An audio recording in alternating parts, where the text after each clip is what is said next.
Legend has it, it was written by the Dark Ones. Necronomicon Ex Mortis, roughly translated, the Book of the Dead. The book served as a passageway to the evil worlds beyond. It was written long ago when the seas ran red of blood. It was this blood that was used to ink the book.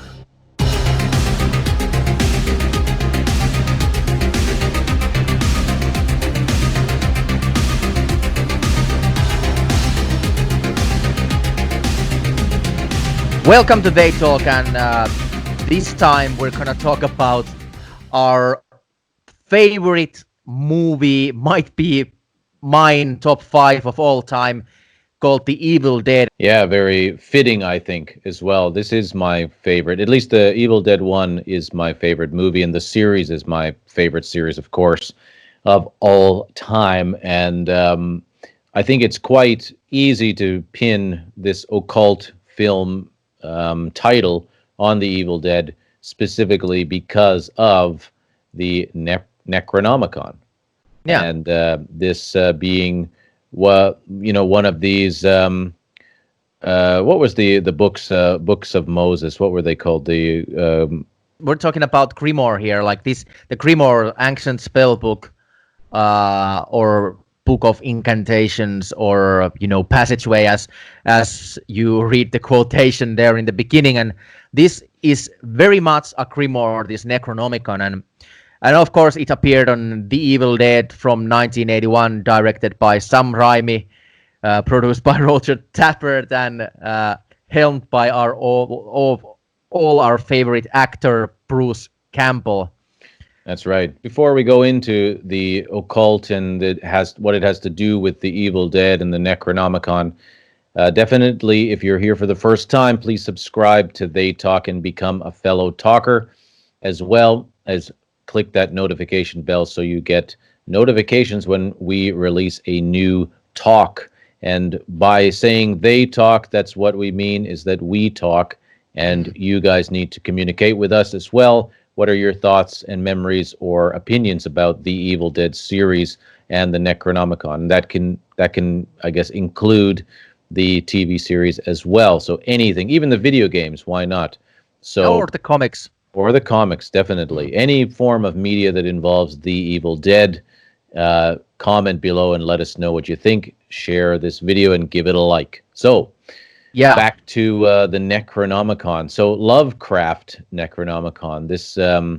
This idea written by the what was it? The Mad Arab. This Abdul, so Azred, written in 730 AD in Damascus. He was this mad Arab who had visions from beyond, and in Lovecraft's Cthulhu mythos, where this name has first been mentioned, the Necronomicon, which this Evil Dead Necronomicon has got inspiration from.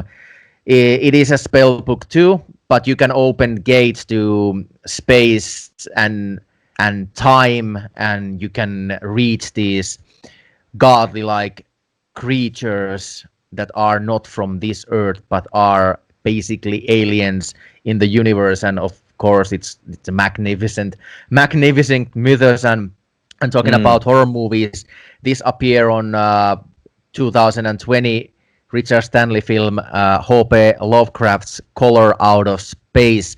You should definitely check that film out if you still haven't. But yeah, this Lovecraft's Necronomicon inspired Sam Raimi's Evil Dead's Necronomicon Ex Mortis Book of the Dead, which in this Evil Dead universe is totally different book than in the Lovecraft's Cthulhu mythos. Yeah, exactly. And I mean, if anybody hasn't seen the Evil Dead series, I mean the spoilers. The definite spoilers, and we'll do a brief recap anyway. We've already said it's at least one of our favorite movies of all time, and for many different reasons. And the series as well is just is so inviting for fandom. So it's perfect for that kind of thing. Total cool, especially Bruce Campbell and Sam Raimi as well. Like just together, they definitely put together some magic, usually anyway. Yeah. So the idea that it's quite an age-old idea that a bunch of young adults go for a trip, a sleepover to a cabin in the woods where they're going to just, hang out and have party with no I guess, ability to get to society or any other, I guess, nobody within earshot of what they're doing. They discover in that cabin that they have at least rented or possibly are squatting there. They have discovered this strange book that has these odd passages in it. And on a tape that's like a cassette tape is the professor who I guess was using that cabin and found that book. And he is translating those passages in the book. One of the characters ends up playing those passages. It ends up waking up that evil, and it comes and one by one it picks them all off until there is just the one, I guess, unlikely hero standing tall. And this eventually goes quite in a crazy direction of opening a portal to a different world, being transported back in time to medieval zones where this evil might have originated, and all things going on there. It's and fucking great. Yeah, and then the TV series and all that, which happens 30 years later. But anyway, this story has been twisted and manipulated so many times because of different losing of rights of things and all that jazz. But essentially, we're going to focus on that actual book because that's what ties all of the Evil Dead series together completely, even when there is a movie that doesn't actually have Ash in it. The book is still there. Yeah. So the book, Necronomicon, it's a perfect element for this series anyway. I mean, this idea that it's bound in human flesh and inked in human blood, and what was that? That one in one of the at least universes of Evil Dead ideas that the skin was from a demon or something that. According to one account of possible origin or explanations of this book was that the book's cover comes from the flesh of the powerful demon who had more control over the deadites than the Dark Ones did. And I think this comes in play in these video games and comic books that expanded this universe after the Army of Darkness in the 90s and early 2000s, when we didn't have Ash versus Evil Dead anywhere to be seen. So they continued in a way these stories and expanded these lores and universes of Evil Dead and Necronomicon, Book of the Dead, in this way. I'm not sure if it's a canon of the world, but it comes from those things. Right. And I mean, in terms of like historical timelines, it's kind of an interesting situation that the first appearance outside of that, outside of being written either by the Dark Ones or the Mad Arab, it's kind of found again in the year 1300 in this medieval time where I think in a graveyard in England where Ash Williams, who has journeyed back through time,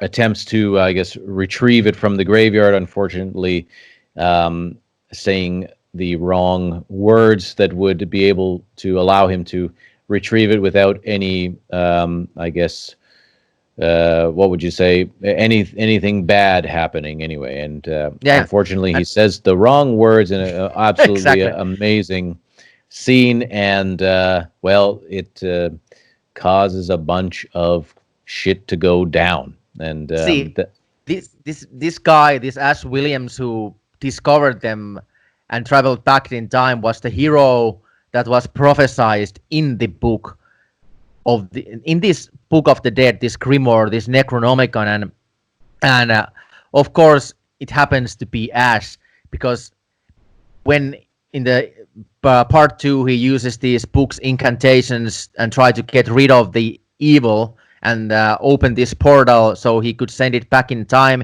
He ends up being sucked through the portal back in time himself, and he becomes part of this whole I believe self-fulfilling prophecy, and the evil is allowed to continue. But yeah, about the occult natures of this book, like in the book there were written these prophecies, which one of was this one, and funeral incantations, demon resurrection passages, and it was unknown how many copies and variations of the Necronomicon were written by the original Dark Ones. As we speak now in this Evil Dead universe, they're written by the Dark Ones, but they were banished in the another dimension according to this lore. But as you mentioned, somehow 3 copies came up in 1300 AD on that New England graveyard, which Ash meddled up with. Yeah, it is one of the best scenes, especially out of that Army of Darkness movie where it comes out. Some people even know it as Evil Dead 3, but or Medieval Dead. Or Medieval Dead. Yeah, there you go. But then again, this as well was discovered again in the 20th century under this mythos here by the Professor Raymond Noby, and that is the professor that's at the cabin, and he's an archaeologist and discovering some kind of new archaeological site where he finds the book and the dagger there with his wife Henrietta. Yeah, the ceremonial dagger that apparently was used in some sacrificial manner in these weird incantations that apparently happened after the Medieval Dead, Evil Dead 3 Army of Darkness. Yeah. Because the place where they find it, I believe, is the same castle that is in Evil Dead 3 when Ash is going back in time. Yeah, exactly. And it was never, I guess, clear to me in Evil Dead 2 that professor had found it in England, but I guess that was the whole idea, and that he had brought it back to his cabin to study it. Yeah. And he was the one who ends up recording himself reading the translated Sumerian passages, which, unbeknownst to him, do actually summon those great evils and possess people, turn them to deadites, and which I think is a cooler name than zombie, that's for sure. Yeah, but that's way cooler. Yeah, because they are not zombies, I guess. They are somehow demon possessed people that look just terrifying and are complete and utter bloodthirsty murderers. So yeah, real nasty ones. Yeah, and it's the idea of being, I guess, isolated and trapped in the woods in a small, tiny, terrifying cabin that where there's evil all around you, and you kind of never know who's going to be possessed next.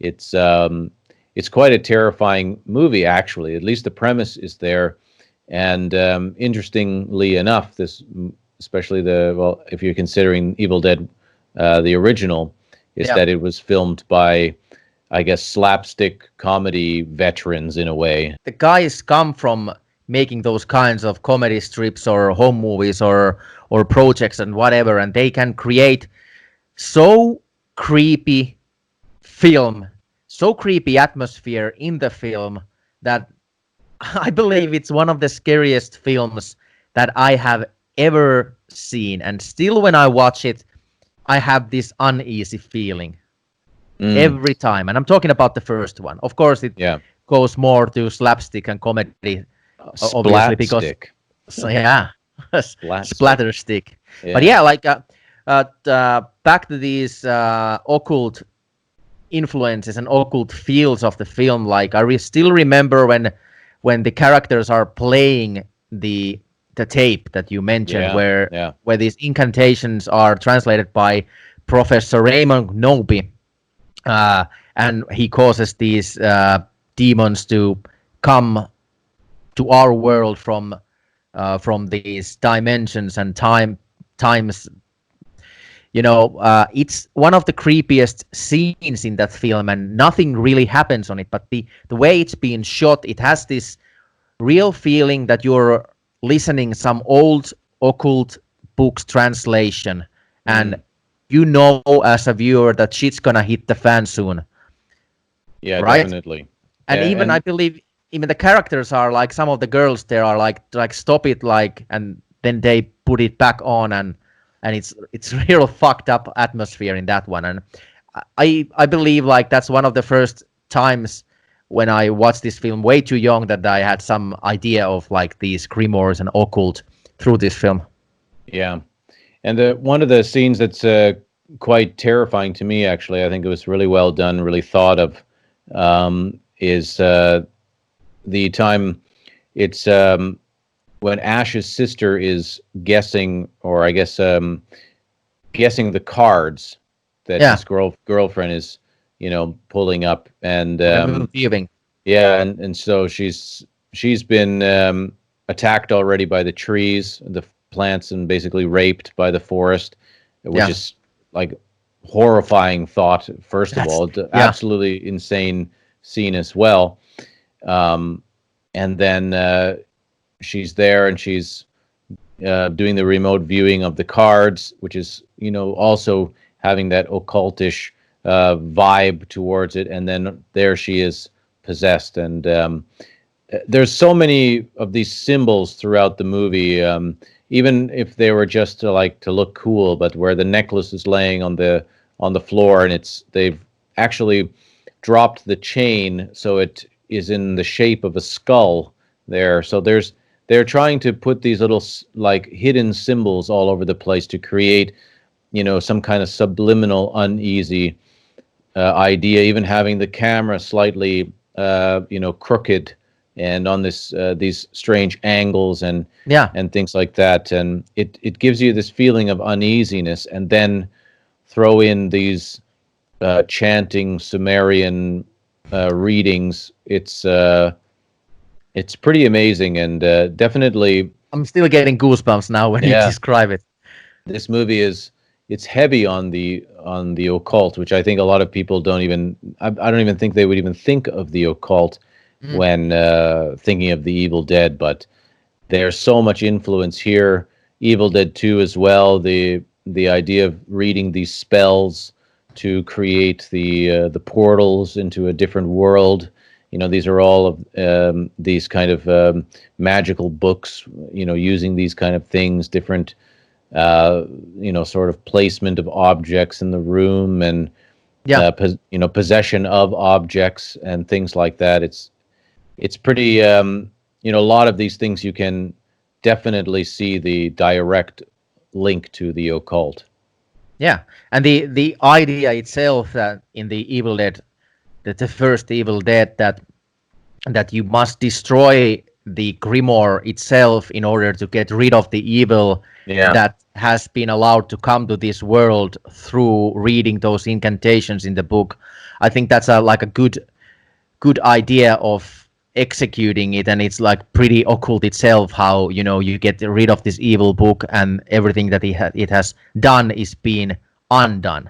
But as we know from the sequels, that didn't quite happen, and then there were these missing pages from the book that the Professor Raymond Noby's daughter Annie Noby then brings to the cabin, and then they open this portal. So things go round and round, I guess. Exactly. I mean, speaking about creepy scenes and creepy imagery and things like that, that are a lot of the times when you read such like occult prophecies and things like that, a lot of these things where blood is kind of pouring out of objects, and when Ash's sister Cheryl, they've locked her in the basement, and she's gone kind of crazy, and then he ends up going down there, and there starts to play this old phonograph, or I guess record player or whatever, that's playing that super happy music that even makes it even more creepy. and it's really uneasy feeling there.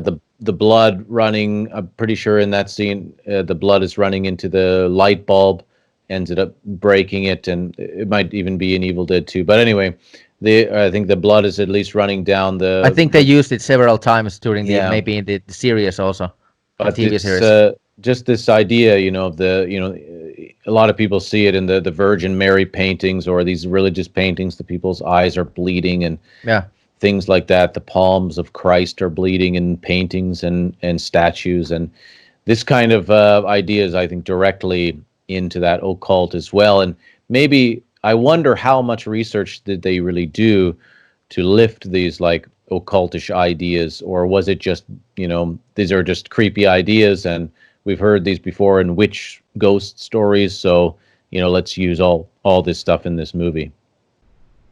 Yeah, that might very well be. I haven't read actually If the Chins Could Kill that you mentioned me yesterday outside of this recording, that has heavy parts how they did the Evil Dead series and the films, I guess, or what they did before. I don't know the influences for this particular film other than the H.P. Lovecraft's Cthulhu Mythos and the Necronomicon there, but it's definitely uses this imagery, as you said, that is familiar for us from these religious horror films that used to be made heavy before slasher era and this Evil Dead, which was kind of just in the beginning of this slasher era. And I think it was quite unique back in the day. Of course, now it's not an original idea anymore.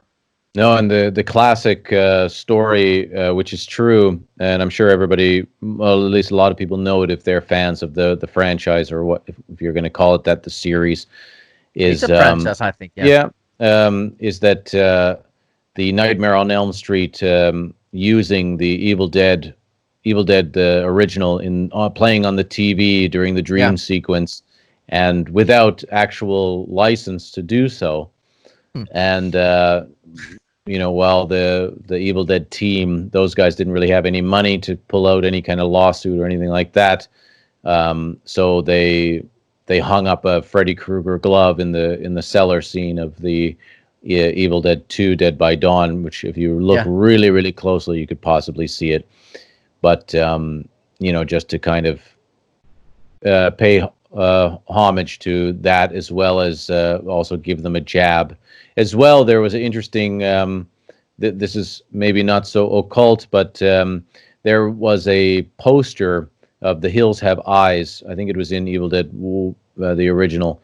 And there was some kind of idea where if you hung up a movie poster and it was in the back of your movie and you like ripped it in half, like basically trashed it, you were kind of saying like, you thought that movie was scary, well, look at our movie, So they had these kind of, interesting imageries that were just hidden there for themselves. And I guess if they were ever going to make a DVD with commentary. And they did several with fucking great commentaries. That's true, that Hills Have Eyes, and I remember we seeing Hills Have Eyes too, and I thought it was really fucked up film, directed by Wes Craven, also like the Nightmare on Elm Street. So I think it became a bit of a rivalry there in a friendly spirit, who can make the most scariest film. But that being said, this film, everything that happens in this film is because of the Book of the Dead and the incantations that it holds. So you could say every bad deed or every like unfortunate outcome comes from the occult background that this movie is based on, or the occult roots through this Necronomicon Ex Mortis Book of the Dead. But like, what kind of occult films you guys have seen or would like us to talk about? I have several on my back pocket, which include The Ninth Gate from Roman Polanski and The Devil Rides Out from the Hammer era films with Christopher Lee, and bunch of other flicks. Do you have anything to add there on that list, John? I'm actually still thinking about it, but even I was thinking about some of the Indiana Jones and the Temple of Doom, and this kind of stuff. But Definitely occult. yeah, still making a list.